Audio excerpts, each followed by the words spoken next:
أشهد أن لا إله إلا الله وحده لا شريك له وأشهد أن محمدا عبده ورسوله أما بعد فأعوذ بالله من الشيطان الرجيم بسم الله الرحمن الرحيم الحمد لله رب العالمين الرحمن الرحيم مالك يوم الدين إياك نعبد وإياك نستعين اهدنا الصراط المستقيم صراط الذين أنعمت عليهم غير المغضوب عليهم ولا الضالين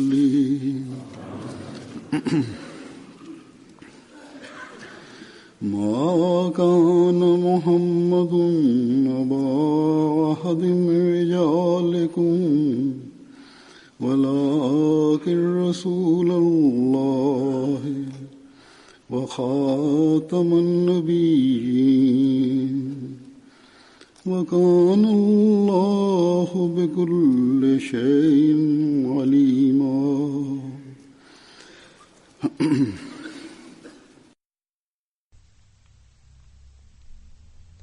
La traduction de ce verset est comme suit.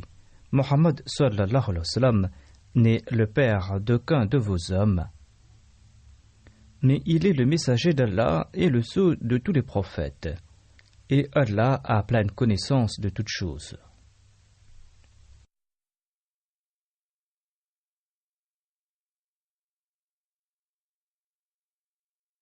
Au Pakistan, de temps à autre, pour une raison ou pour une autre, la classe politique ainsi que les ulémas déversent leur haine contre les Ahmadis. Ils pensent que c'est là la méthode la plus facile pour se faire suivre par le peuple et pour gagner le cœur du peuple et pour gagner en popularité. L'arme la plus importante qu'ils peuvent utiliser pour enflammer les sentiments des musulmans est la question de la Khatmun Nabuwa.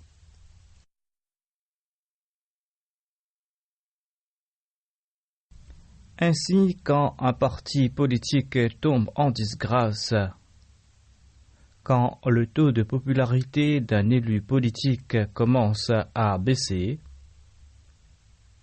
quand les prétendues organisations religieuses veulent se faire de la renommée politique, ou lorsque ces organisations religieuses veulent abaisser d'autres groupes ou d'autres partis ou d'autres élus politiques, eh bien, ils lient ce qu'ils veulent abaisser aux Ahmadis en affirmant que c'est là une abomination, en prenant le soutien des forces étrangères. Ces gens-là veulent que les Ahmadis s'intègrent dans le courant dominant des musulmans, ou qu'ils sont en train de faire des efforts pour intégrer les Ahmadis dans le courant dominant des musulmans, tandis que selon eux, les Ahmadis rejettent le concept de la Khatmun Nabuwa. Ces prétendus défenseurs de l'islam affirment qu'ils ne toléreront pas que l'on porte atteinte à l'honneur du saint prophète Mohammed sallallahu alayhi wa sallam, et nous ne tolérons pas qu'il y ait pareille abomination. Qualifier les Ahmadis de musulmans est un très grand crime selon eux. et ils scandent ces personnes que nous sommes prêts à offrir notre vie pour cette cause, pour défendre l'honneur du saint prophète Mohammed paix soit lui. Les représentants des autres partis, même s'ils sont au pouvoir, font immédiatement des déclarations à l'Assemblée et ils affirment qu'il n'est pas question que les Ahmadis aient quelques droits.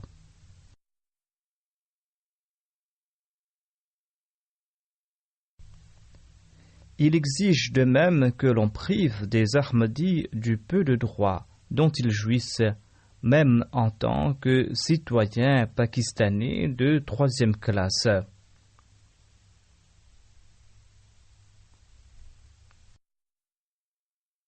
Chacun a ses objectifs politiques et chacun a ses intérêts personnels.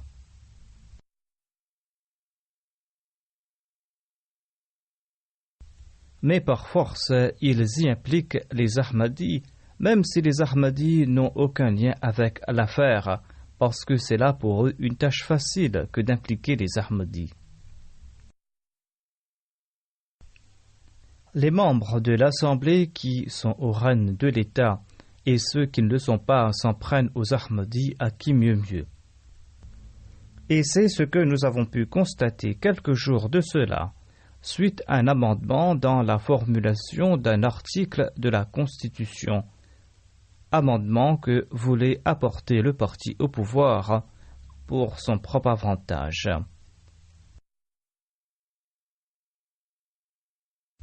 Cela a fait grand bruit au Pakistan ces derniers jours, et les médias ont relayé tout cela dans le monde entier. C'est pour cette raison que je ne vais pas m'appesantir davantage à ce propos.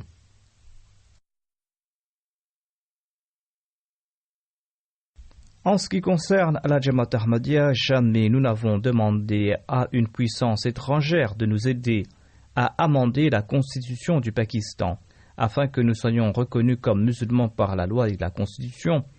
Nous n'avons pas non plus imploré l'État pakistanais à ce propos, et nous n'avons pas non plus besoin d'un certificat de la part d'une assemblée d'un État quelconque attestant que nous sommes des musulmans.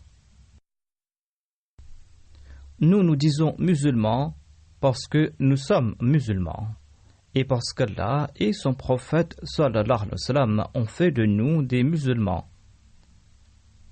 Ainsi, nous récitons la déclaration de foi La ilaha illallah Muhammadur Rasulullah.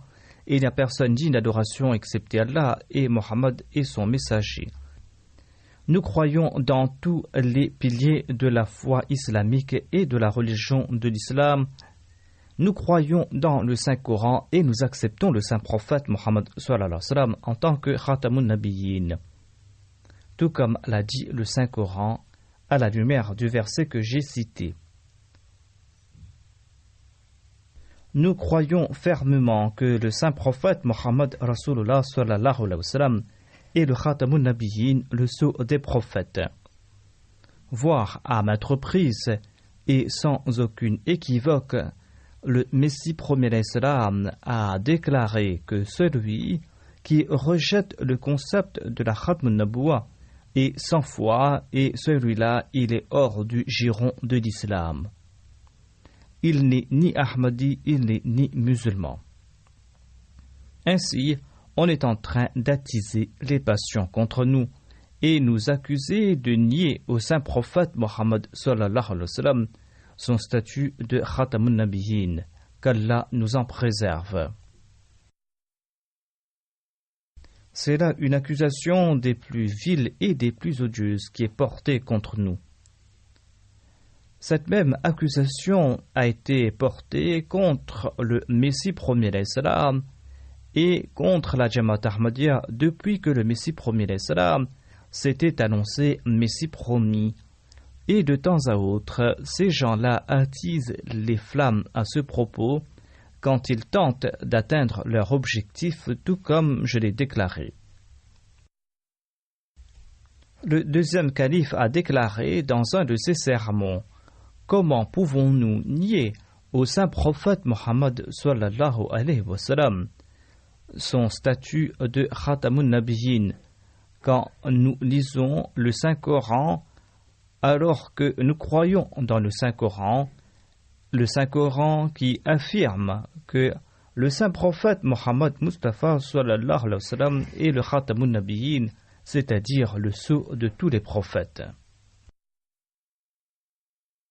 Les ulémas non ahmadis soulèvent des objections à ce propos et ils ont enseigné la même chose aux populations musulmanes. Et ils ne cessent de porter aujourd'hui encore ces attaques contre nous, les Ahmadis. En raison des moyens de communication et en raison des informations que relaient les médias, eh bien, les ulémas des autres pays ont été influencés par les prétendus ulémas du Pakistan et annoncent que les Ahmadis, na'udzubillah min dhalik, ne croient pas dans le Saint-Coran et que nous considérons les révélations reçues par le Messie promet l'Islam supérieures au Saint-Coran. Ainsi donc, nombre d'Arabes qui ont su la vérité et qui se sont joints à la Jamaat Ahmadiyya relatent que lorsqu'ils ont demandé à leurs ulémas leur opinion au sujet de la Jamaat, eh bien, ces ulémas répliquaient que les Ahmadis ne croient pas dans le Saint-Coran, que les Ahmadis se sont inventés un autre livre sacré, que les Ahmadis acceptent Mirza Sahib et non le saint prophète Mohammed soit lui comme le dernier prophète. Et ils disent que les Ahmadis ont un hajj qui est différent ou qu'ils n'accomplissent pas le hajj et qu'ils ont un autre qibla et qu'ils ne se tournent pas vers la Kaaba en accomplissant la prière. Et ces nouveaux convertis expliquent que lorsqu'ils mènent leurs recherches, ils découvrent la vraie face de ces ulémas. Ainsi, ces derniers, ces ulémas non ahmadis, en raison de leurs mensonges et de leurs fausses accusations, ouvrent la voie de beaucoup à leur acceptation de l'Ahmadiyya. Ainsi, les mollahs, en mentant, sont en train de prêcher notre message. Comment est-il possible d'affirmer que nous ne croyons pas dans le Saint-Coran et que nous n'acceptons pas que le Saint-Prophète Mohammed sallallahu alayhi wa sallam est le Khatamun Nabiyyin, tandis que dans les révélations reçues par le Messie premier l'Islam, eh bien, ces dernières qualifient le Coran de la parole d'Allah l'exalté et la source de tout bien. Et selon ces révélations reçues par le Messie premier l'Islam, le saint prophète Mohammed sallallahu alayhi wa sallam est le Khatamun Nabiyyin. Dans une révélation que le Messie premier l'Islam avait reçue de la part de Dieu, Allah lui avait dit Al-Khayru kulluhu fil Qur'an, c'est-à-dire que tout bien se trouve dans le Saint-Coran. De même, le Messie premier l'Islam a déclaré que celui qui honorera le Saint-Coran sera honoré au ciel. Jamais il n'a affirmé qu'il faudra honorer les révélations qu'il avait reçues. Les révélations qu'il avait reçues sont au service du Saint-Coran et en soi, ces révélations n'ont aucune importance séparément et permanente. C'est dans le Saint-Coran que nous allons devoir chercher tout bien. C'est dans le Saint-Coran que nous allons chercher toute direction ou toute instruction concernant les affaires de la société. Et nombre de ces révélations reçues par le Messie promet l'Islam sont là pour expliquer ces directions coraniques. De même, il existe de nombreux dires du Messie promet l'Islam où il explique le statut de Khatamun Nabiyyin du saint prophète Mohammed lui, en sus des révélations divines dans lesquelles cette formule a été utilisée.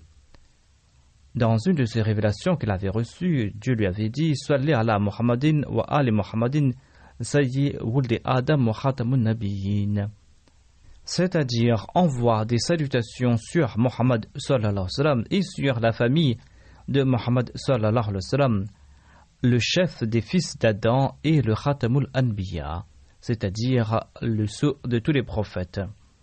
Le Messie premier l'Islam a reçu cette révélation à différents moments.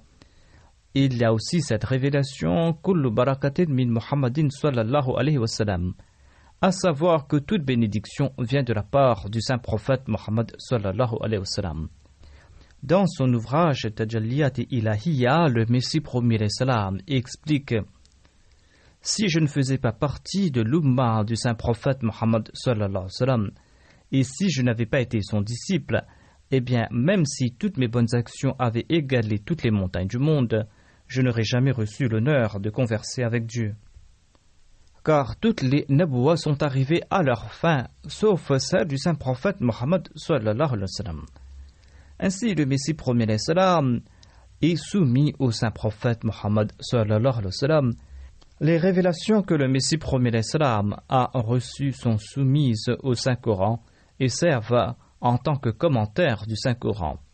Si Dieu nous en préserve, nous considérons ces révélations reçues par le Messie premier alayhi salam supérieures au Saint-Coran, eh bien, au lieu de faire de grandes dépenses et de consentir de grands sacrifices pour publier la traduction du Saint-Coran, nous aurions publié les révélations reçues par le Messie promis alayhi salam. Nous avons publié l'intégralité de la traduction du Saint-Coran en 75 langues. D'autres traductions sont en cours et seront publiées, Inch'Allah. Des versets choisis du Saint-Coran ont été publiés en 111 langues.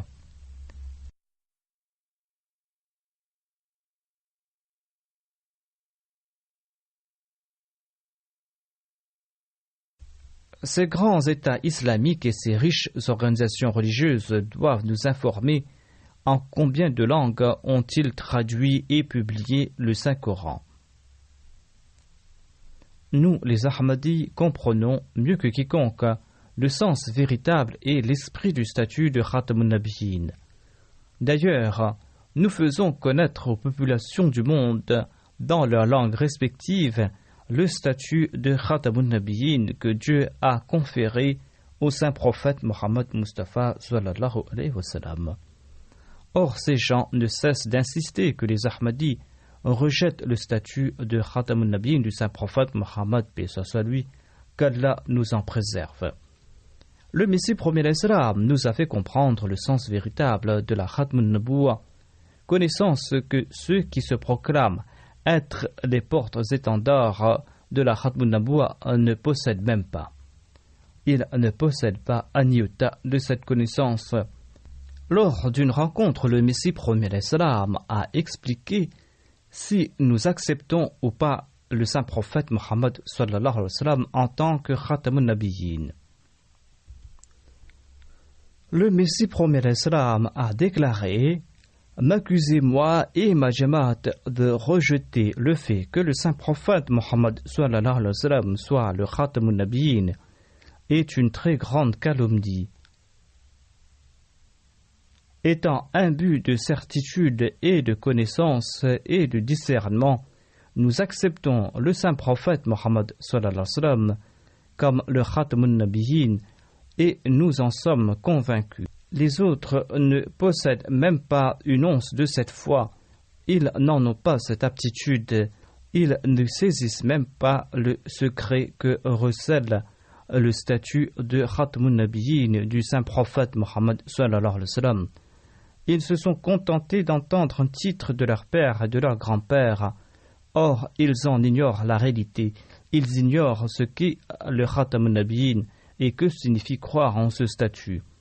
Cependant, possédant le discernement parfait, qu'Allah connaît le mieux, nous avons la certitude que le saint prophète Mohammed sallallahu alayhi wa sallam est le Khatamul Anbiya, et Dieu m'a expliqué le sens de la Khatmun Nabuwa de manière à ce que je tire de ce savoir un plaisir particulier. Personne d'autre ne pourra goûter à ce plaisir hormis ceux qui s'étanchent à cette source.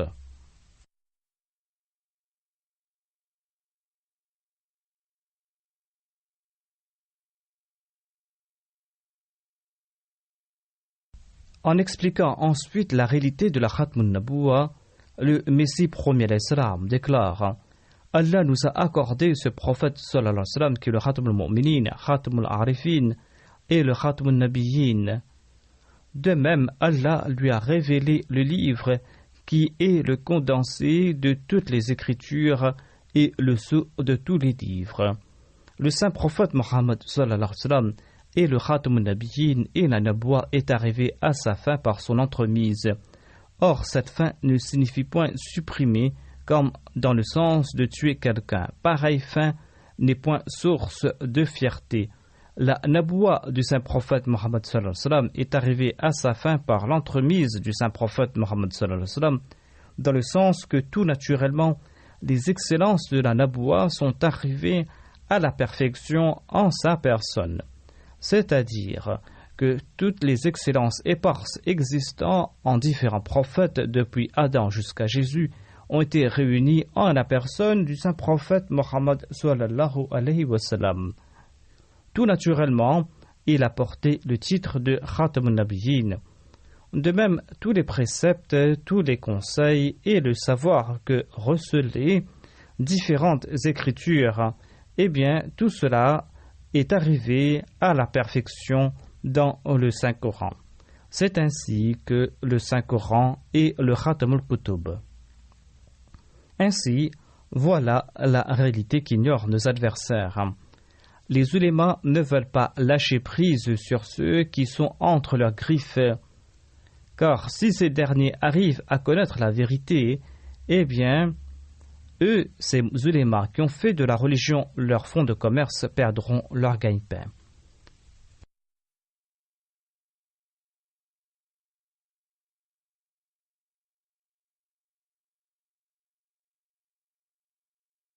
Le Messie premier salam commente à ce sujet, l'épithète Khatamun Nabiyyin signifie grosso modo que toutes les affaires ayant trait à la Naboua depuis le prophète Adam sont arrivées à leur fin en la personne du saint prophète Mohammed sallallahu alayhi wa sallam. Le deuxième sens est que le cercle des excellences de la Naboua est arrivé à sa perfection en la personne du saint prophète Mohammed sallallahu alayhi wa sallam. Le Coran a parachevé tout enseignement incomplet et c'est ainsi que la Naboua est arrivée à sa fin. C'est-à-dire que le Coran a poussé à la perfection tous les préceptes apportés par les prophètes d'antan et qui n'étaient pas au niveau requis. C'est ce Coran qui a été révélé au saint prophète Mohammed lui et la Naboua a été parachevée en sa personne. Aucun autre individu ne pourra atteindre cette perfection. Le Coran révélé au saint prophète lui est un moyen pour atteindre ce niveau. Le Messie promet l'Islam ajoute: le verset « Aujourd'hui j'ai parachevé pour vous votre religion » devient le reflet de l'islam. Voilà les signes de la Naboua. Il n'est pas nécessaire de discuter sur leur nature et sur leur essence. Le principe est simple et clair. Il est qualifié de vérité immuable. Il incombe aux croyants de porter foi en ces vérités. Si un adversaire soulève d'autres objections, nous pourrons y répondre. S'il insiste, nous lui demanderons d'étayer ses arguments et de présenter sa solution à lui. Le sceau du prophétat est un des signes de la Naboua du saint prophète Mohammed sallallahu alayhi wa sallam.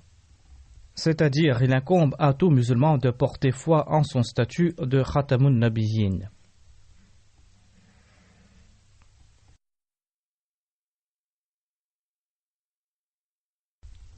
Celui qui nie ce statut n'est pas musulman, tout comme l'a expliqué le Messie promis à l'Islam. Il ne fait pas partie du giron de l'islam. Le Messie promis à l'Islam souligne ici-bas le statut du Khatmun Naboua ainsi que la supériorité de l'islam sur les autres religions.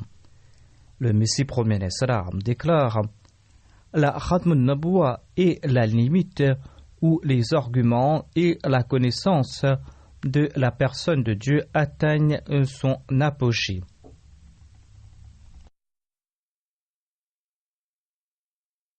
Chercher la petite puce à l'instar des hérétiques après ces explications est un signe d'incroyance. Il s'y trouve des signes clairs en tout précepte. Pour les saisir, l'on dépend de la gnose parfaite et de la lumière de la perspicacité.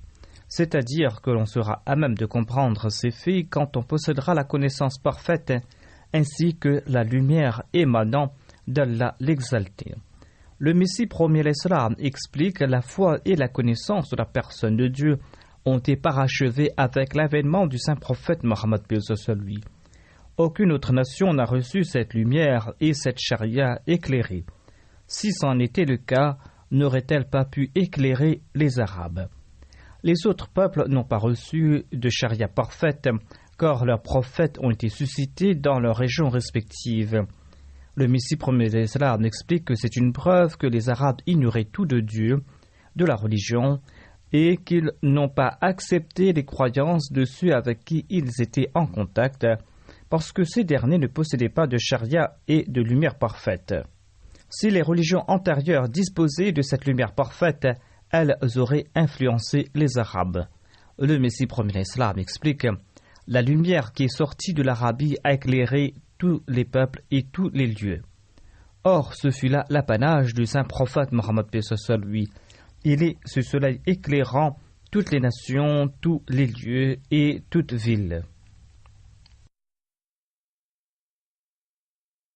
Le Messie premier l'Islam explique: seul le Coran est à même de triompher sur toutes les religions du monde, sur les questions de l'unicité divine et de la Naboua. Les preuves qu'offre Allah l'exalté dans le Saint-Coran sur l'unicité divine de la Naboua ne sont présentes dans aucune religion antérieure. Voilà le sens du parachèvement de la charia et du statut de Khatamun Nabiyyin du saint prophète Mohammed sallallahu alayhi wa sallam. Le Messie premier l'Islam explique: les musulmans doivent être fiers d'avoir reçu pareil livre. Ceux qui lancent leurs attaques et critiquent les enseignements et la direction de l'islam sont tout à fait ignorants et malhonnêtes de leurs propos. C'est l'islam qui est sorti des confins de l'Arabie pour éclairer les 4 coins du monde et qui se répand partout à la lumière des préceptes originaux de l'islam. Aujourd'hui, c'est la Jamaat Ahmadiyya qui, usant de toutes ses aptitudes, explique aux habitants de tous les lieux et de tout village le statut du Tawhid et de la Naboua.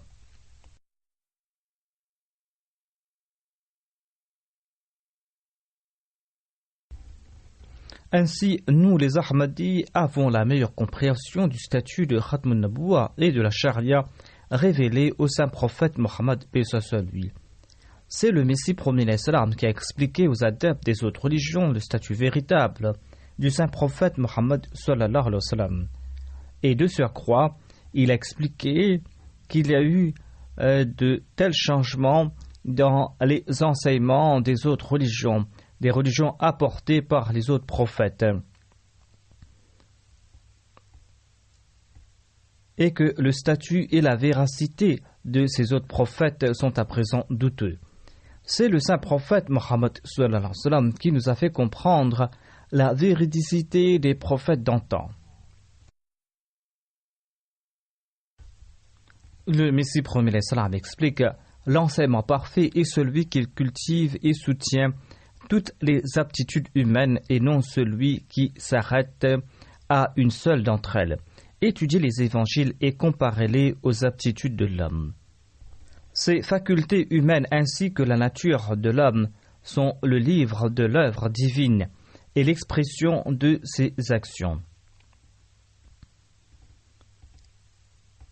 La parole divine, nommée le livre d'Allah ou les préceptes divins, ne peuvent contredire la charpente humaine. Le Saint-Coran est la parole de Dieu et sa direction. Les facultés humaines, quant à elles, ne peuvent contredire cette parole divine, car ces facultés humaines sont l'expression de l'œuvre de Dieu. Les facultés humaines ne peuvent contredire la parole divine, car ces facultés sont l'expression de l'œuvre de Dieu.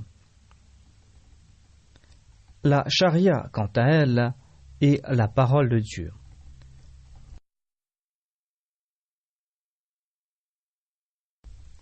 Le Messie premier l'Islam explique: ainsi, si le saint prophète Mohammed n'était pas venu, l'on pourrait soulever des objections sur les qualités morales, sur les miracles et les pouvoirs sanctifiants des prophètes du passé. Or, le saint prophète Mohammed paix soit lui les a tous qualifiés de purs et il a témoigné en faveur de leur véridicité. Ainsi, les signes de son nubuwwa sont plus évidents que le soleil. Ils sont sans limite et innombrables.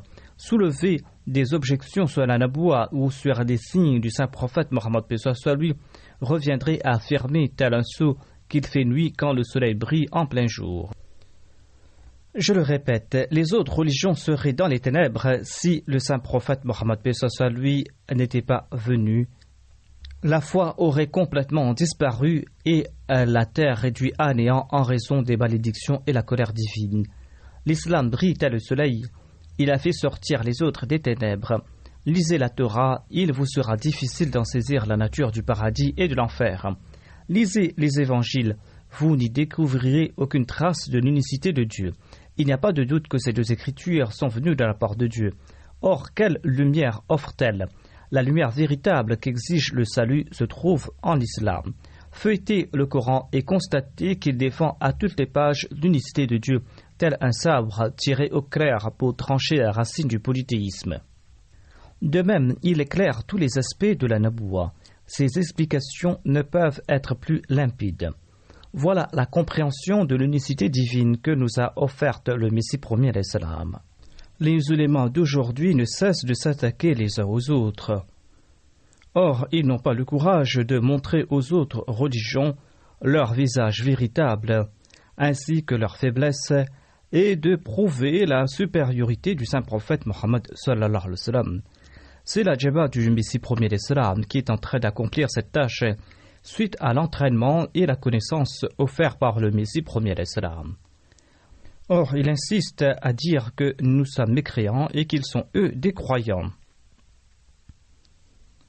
En expliquant son statut dans un de ses ouvrages, le Messie premier alayhi salam déclare: pareil vil imposteur qui se proclame messager et prophète, peut-il croire dans le Saint-Coran?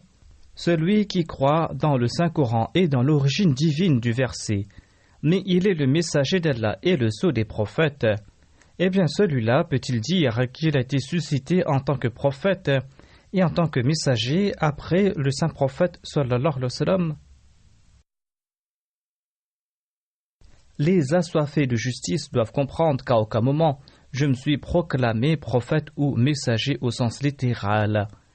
Or, utiliser un terme au sens figuré et en accord à l'usage courant ne fait pas de vous un mécréant. Cependant, je ne souhaite pas non plus que les musulmans ordinaires se trompent à cet effet. Dans les conversations et discours divins, les termes Nabuwa et Risala ont été utilisés à maintes reprises à mon propos. En tant qu'envoyé divin, je ne peux cacher cela. C'est-à-dire qu'Allah l'a qualifié de prophète, c'est pour cette raison qu'il ne peut le cacher. Or, je le répète encore et encore, les épithètes Mursal et Nabi utilisées pour ma personne ne sont pas au sens littéral. La vérité immuable auquel je porte témoignage est que notre prophète sallallahu alayhi wa sallam est le Khatamun Nabiyyin, le sceau de tous les prophètes. Et aucun prophète ancien ou nouveau n'apparaîtra après lui.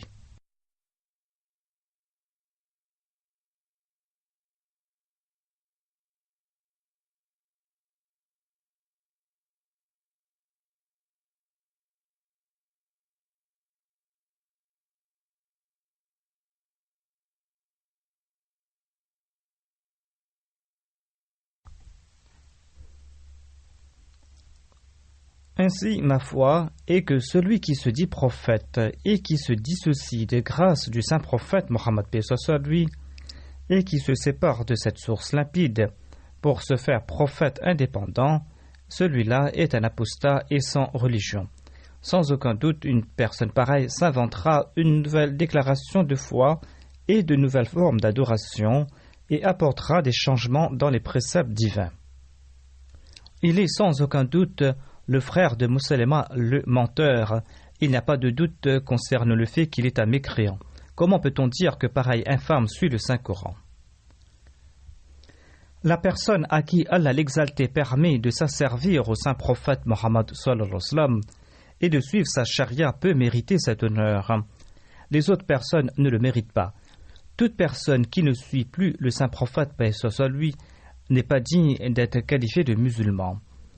En expliquant cela davantage, il déclare: nous sommes musulmans et nous croyons dans le Saint-Coran qui est le livre d'Allah, et nous avons également la certitude que notre maître, le saint prophète Mohammed sallallahu alayhi wa sallam, est un prophète et un messager de Dieu l'exalté, et qu'il a apporté la meilleure religion, et nous avons également foi dans le fait qu'il est le Khatamun Nabiyyin et qu'aucun prophète ne peut venir après lui, excepté celui qui a été formé par le saint prophète Mohammed sallallahu alayhi wa sallam, comme ce fut le cas pour le Messie premier salam. Un prophète dont l'avènement s'est réalisé conformément à sa prophétie. Allah l'exalté bénit les saints de cette Ummah par ses paroles et ses révélations, et il les part de la couleur de ses prophètes, bien qu'ils ne soient pas des prophètes, car le Saint-Coran a comblé tous les besoins de la charia, et ces derniers sont récipiendaires du savoir du Saint-Coran. Or, ils ne font pas le moindre ajout dans le Saint-Coran, ni n'en déduisent-ils quelque chose.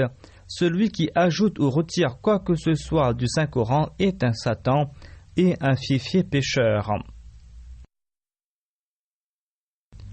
Nous comprenons de l'appellation Khatmun Nabuwah que notre saint prophète sallallahu alayhi wa sallam est le meilleur de tous les prophètes et de tous les messagers. Toutes les excellences du prophétat ont été perfectionnées en sa personne. Nous croyons qu'après le saint prophète Mohammed sallallahu alayhi wa sallam, seule une personne qui fait partie de sa Ummah, de sa communauté, et qui le suit en tout point, et qui a obtenu toutes ses bénédictions uniquement à travers sa spiritualité, et qui a été illuminé de sa lumière, peut prétendre au statut de prophétat. Dans ce statut, il n'y a aucune notion de déshonneur. Il ne s'agit pas d'un nouveau prophétat, ni n'est-ce quelque chose de surprenant. Au contraire, il s'agit de Ahmad le Choisi, le saint prophète qui s'est manifesté dans une autre image. Lorsqu'une personne voit le reflet de son visage qu'Allah lui montre dans un miroir, eh bien elle ne se courrouce pas, car l'existence de ses disciples et de ses fils n'est point source de déshonneur. Celui qui reçoit les bénédictions du saint prophète et qui s'immole dans son amour pour le saint prophète est semblable à l'avènement du saint prophète Mohammed paix soit lui, car il se perd totalement en son amour. Son être se confond parfaitement à la personne du saint prophète. Il a obtenu son identité spirituelle par le truchement du saint prophète Mohammed paix soit lui. Il a ainsi atteint l'apogée uniquement grâce aux bénédictions liées au saint prophète paix soit lui. C'est cette vérité qui témoigne de la bénédiction liée au saint prophète Mohammed paix soit lui.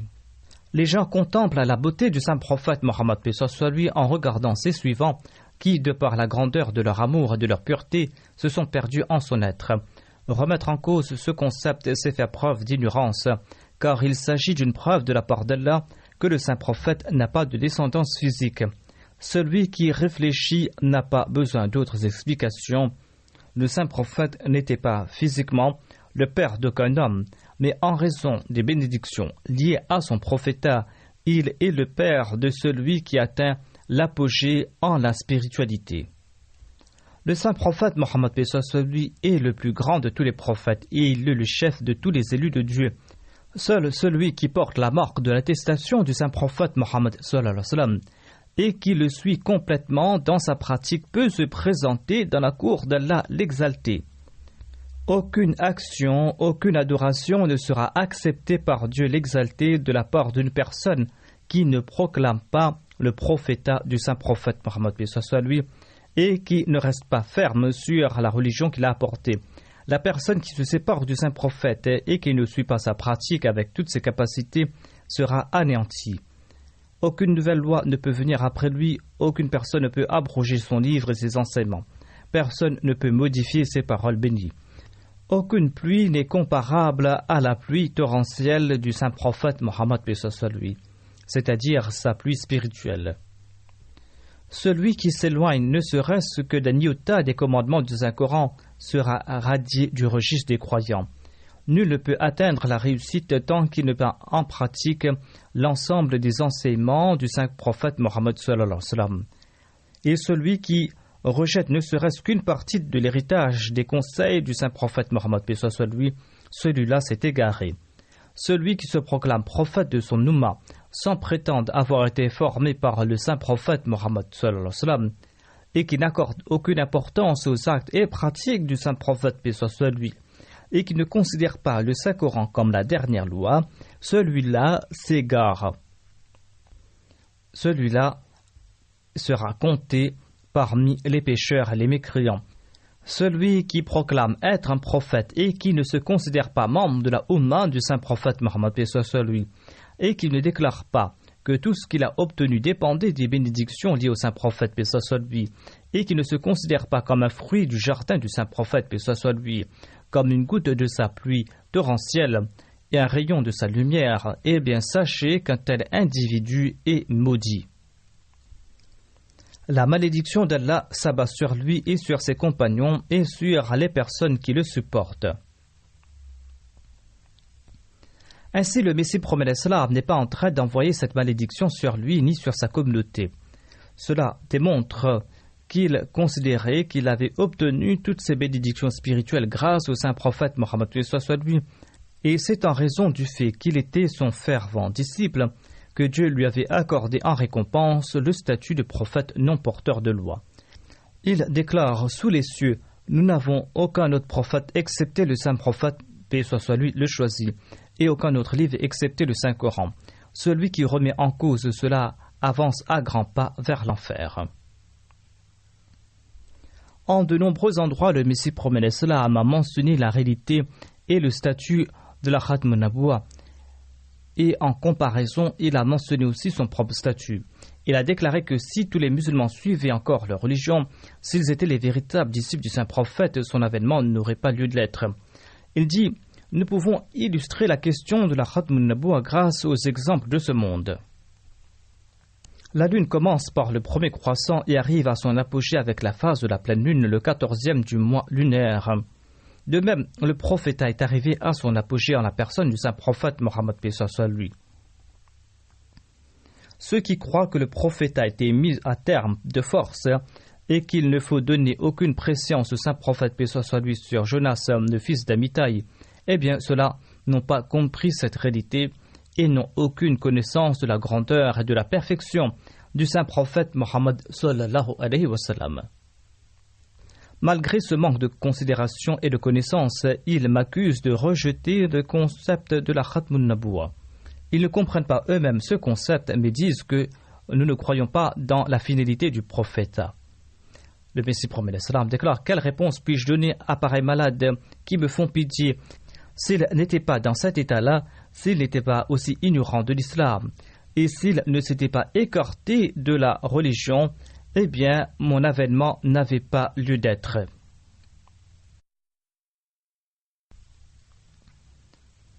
Si leur foi était intacte, s'ils ne s'étaient pas écartés de l'islam, eh bien, ma venue n'était pas nécessaire. Ils sont en déclin spirituel et sont complètement ignorants de l'objectif et de la signification de l'islam. Voilà la raison de mon avènement.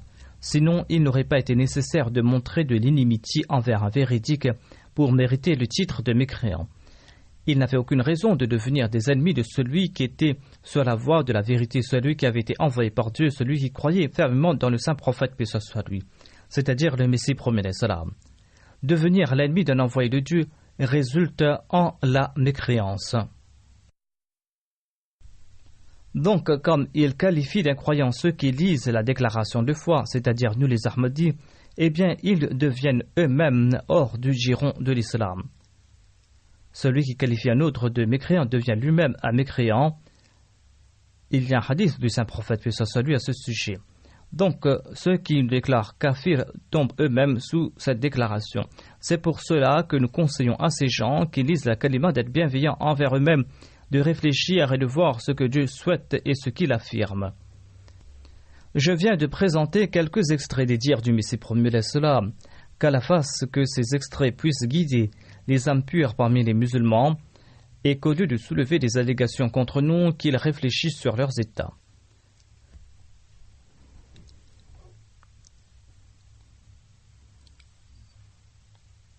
Lors d'une session de l'Assemblée nationale du Pakistan, lors des délibérations sur un amendement légal quelques jours de cela, un membre de l'Assemblée a fait un discours attisant à la haine contre nous, les Ahmadis.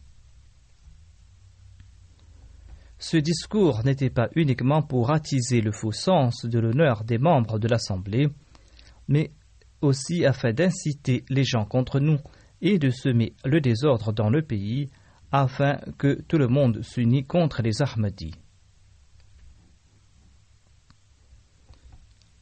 Ce membre de l'Assemblée a aussi essayé de se poser en leader fidèle du pays afin de raviver sa vie politique qui était en berne.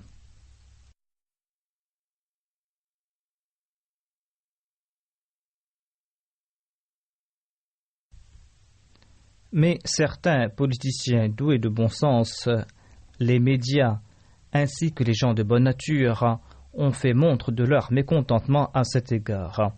Ainsi, nous devons aussi nourrir l'espoir qu'il existe au Pakistan des gens nobles de caractère, des gens qui sont prêts à condamner toutes les actions condamnables. Et ces gens ont aussi présenté les faits et ils ont prouvé ce qu'est en fait la réalité.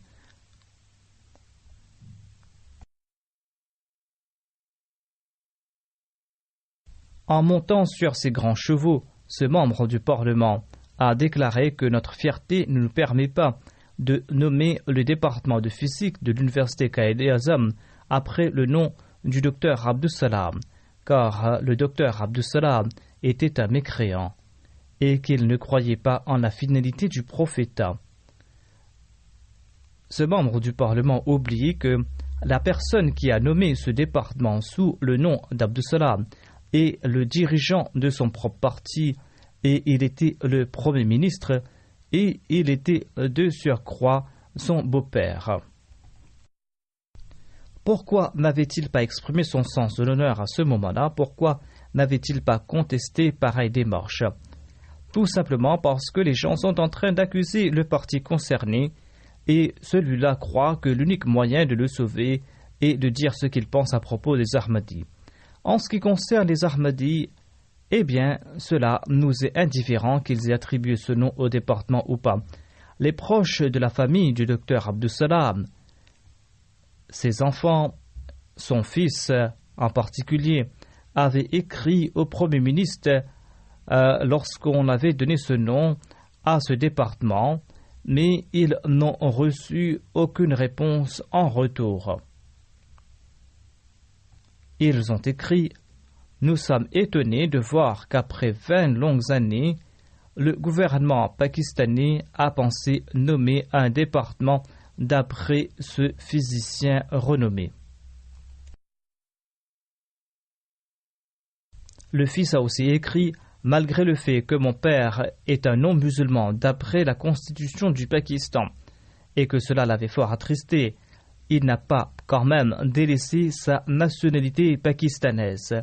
Il n'a pas délaissé cette nationalité en dépit du fait qu'on lui avait offert la nationalité du Royaume-Uni, de l'Italie et même de l'Inde. »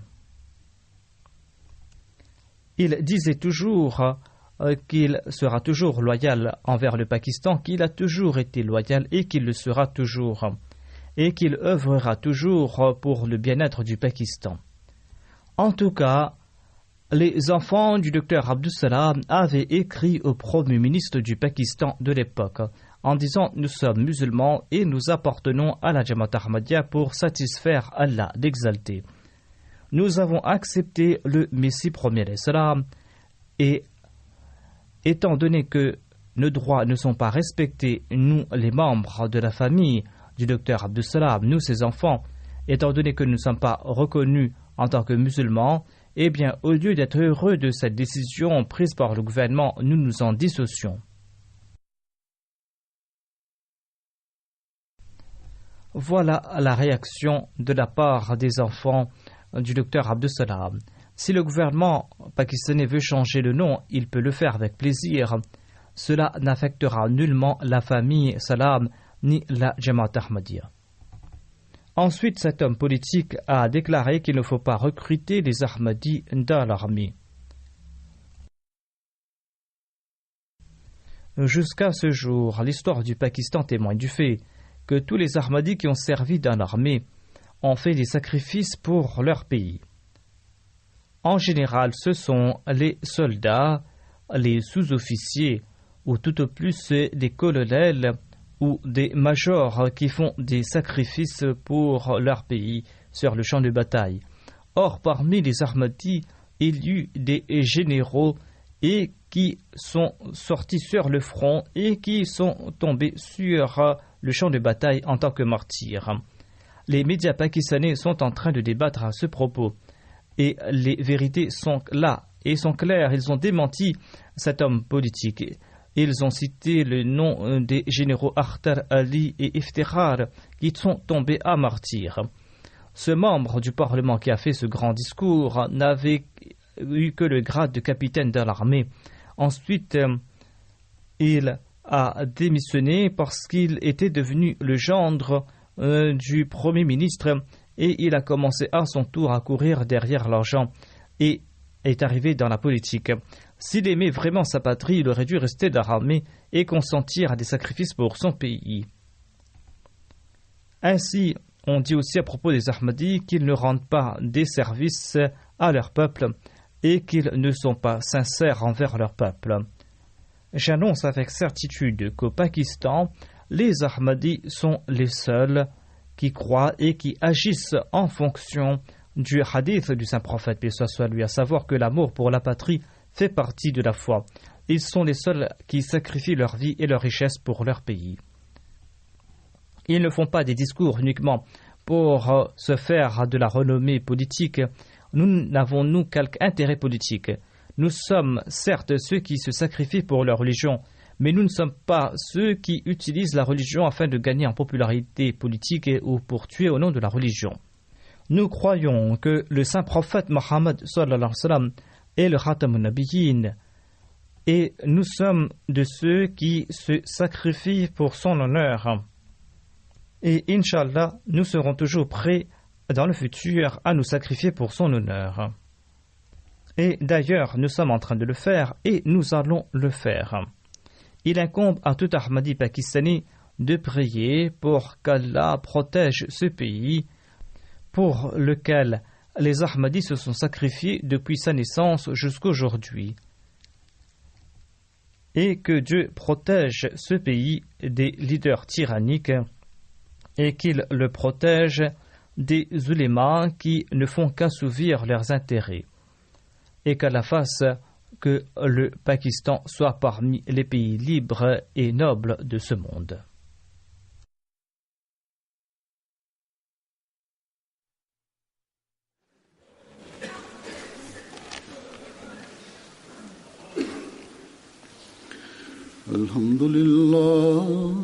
Alhamdulillah, nahmaduhu wa nasta'inuhu wa nastaghfiruhu wa nu'minu bihi wa natawakkalu alayhi wa na'udhu billahi min shururi anfusina wa min sayyiati a'malina.